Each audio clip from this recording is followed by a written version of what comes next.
Hoy celebramos el 18 domingo después de Pentecostés y también al mismo tiempo, por eso habéis oído dos evangelios, conmemoramos a los padres del séptimo concilio ecuménico. Respecto al séptimo concilio ecuménico, es el último concilio que la Iglesia Ortodoxa considera como universal, considera como de toda la Iglesia, aunque después hubo otros concilios, porque después ya hubo la separación con la Iglesia de Occidente. Y respecto que fue, en ese sentido, el séptimo fue la definición de que los iconos podían ser venerados no en sí mismos, sino por a quién representaban, a quién estaban llamando, en contra de opiniones que eran al contrario, ¿no? Con esto vemos que a lo largo, esto fue en el siglo VIII, vemos que aunque el Evangelio, que Cristo vino en el siglo, lo que podemos considerar el siglo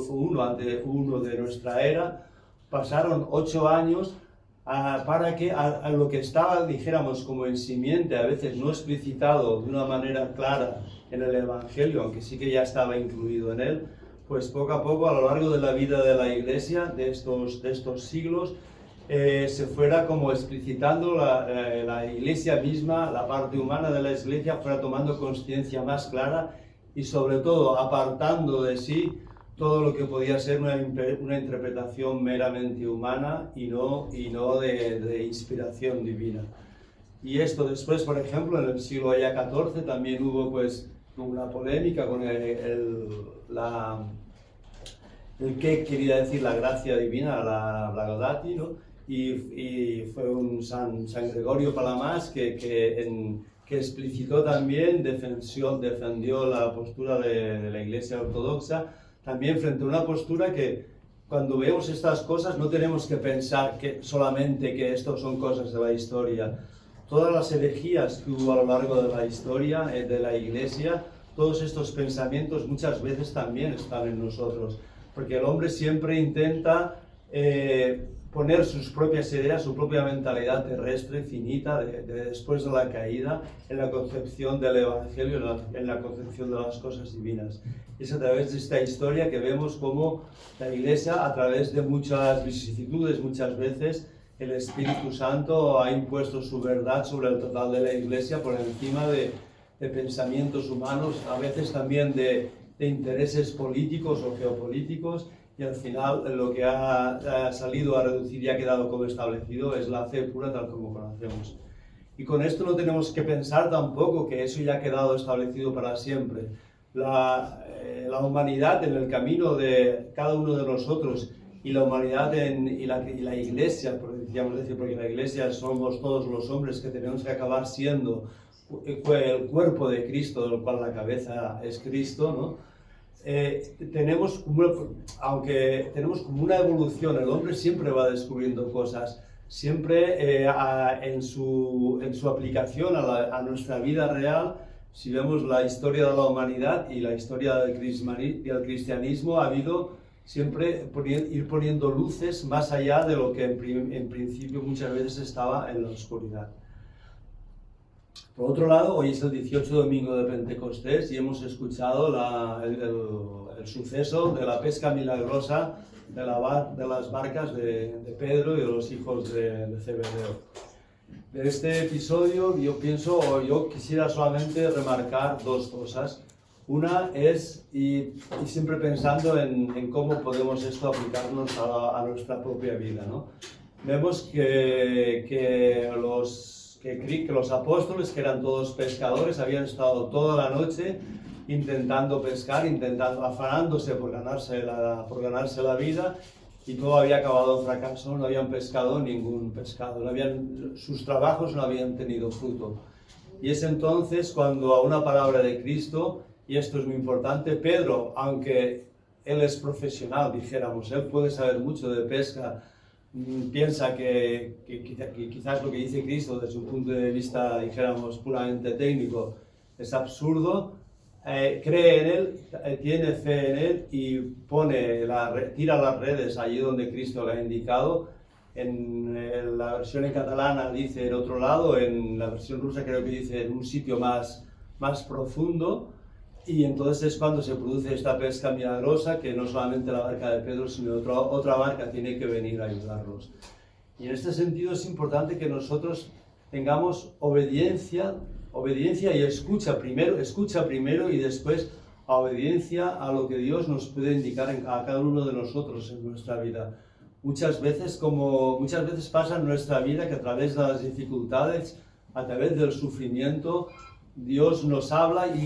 pero tenemos que estar muy atentos, porque muchas veces en nuestro corazón, especialmente en el silencio y en la oración, a lo que Dios nos está queriendo decir con lo que pasa en nuestras circunstancias,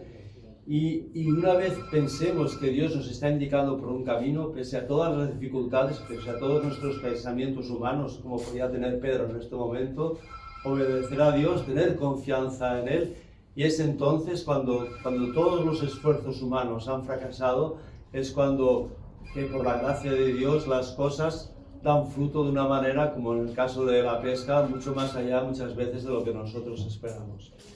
Y también es importante, hay un detalle de este evangelio que es importante, que entonces que Pedro, al ver lo que ha sucedido, al ver esta pesca milagrosa, dice una frase que nos puede quizás sorprender, que es, Señor, aléjate de mí que soy pecador, ¿no? En ese momento, Pedro se da cuenta de quién tiene al lado, que muchas veces no se da cuenta, y en ese momento, por esta proximidad de Dios, de sentir de una manera interior, de una manera con su espíritu, que Dios está a su lado en este sentido, inmediatamente la primera reacción no es de asombro, no es de otro tipo de reacción, sino es de sentirse pecador. Con esto quiero decir un poco que muchas veces nosotros, cuando buscamos la proximidad de Dios, Dios es un ser personal con nosotros, y Él en su omnisciencia vendrá a nosotros el día que nosotros podamos estar preparados. Y muchas veces lo que nosotros tenemos que pedir a Dios de una manera humilde, de una manera en paz, de una manera sin reivindicaciones humanas, pedirle a Dios que nos perdone, que tenga piedad de nosotros. Y entonces si nosotros tenemos esta actitud de humildad, de sobriedad, de no estar, básicamente de humildad, que es dándonos cuenta, la humildad es darnos cuenta de lo que somos realmente. Es entonces cuando Dios, si Él tiene a bien, nos vendrá a visitar o no, y si no viene a visitarnos de una manera sensible, siempre podemos pensar que nuestra actitud tiene que ser esta respecto a Dios, sin olvidar nunca que la finalidad de toda nuestra vida, la finalidad de venir a la iglesia, de rezar, no es para las cosas que nos van bien, sino porque tenemos una sed de Dios, y que nuestra vocación última y real es poder estar unidos a Dios, y no pensando en el siglo futuro cuando muramos, sino ya en esta vida podemos tener esta vivencia, como tuvieron los grandes santos, que no fueron diferentes a nosotros, más que nada, que se humillaron hasta el extremo, y Dios tuvo la gracia de visitarlos ya en esta vida. Y miremos pues a estos santos como también a Pedro, y pidamos a Dios que Dios nos dé la humildad, la paz interior, para